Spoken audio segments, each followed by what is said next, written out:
أصدرت وزارة الزراعة نشرة بأهم التوصيات الفنية لشهر مايو، وأصدر قطاع الإرشاد الزراعي النشرة الفنية بأهم التوصيات الفنية الخاصة بحدائق التفاحيات، التفاح والكمثرى. أهم العمليات: يتوجب التخلص من السرطانات على مدار الموسم، والتخلص من الحشائش وجمع القواقع خارج المزرعة. كذلك يتوجب فحص النموات الحديثة لمقاومة الحشرات الثاقبة الماصة، وجمع الثمار المصابة بالذبابة ودفنها بعد إضافة الجير الحي.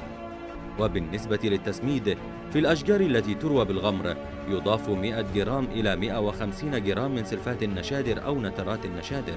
يتوجب إضافة 300 جرام من سماد مركب للأشجار أكبر من 3 سنوات، وإضافة 150 جرام من سلفات بوتاسيوم للأشجار الصغيرة و300 جرام للأشجار الكبيرة، ويكرر كل 15 يوما. في الأشجار التي تروى بالتنقيط، في الرية الأولى يضاف كيلوغرامين من سلفات النشادر، وفي الرية الثانية يضاف كيلوغرامين من سماد مركب 19 إلى 19 إلى 19، وفي الرية الثالثة يضاف كيلوغرامين من سلفات البوتاسيوم.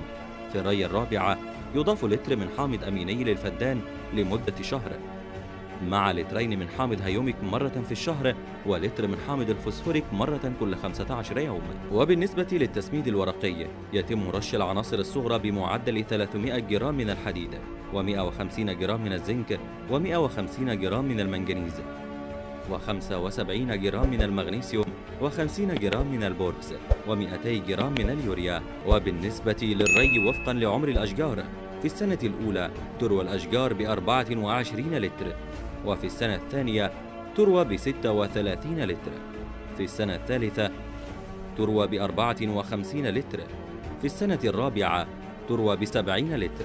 أما بالنسبة للأشجار أكبر من 5 سنوات فتروى بين 70 إلى 80 لتر.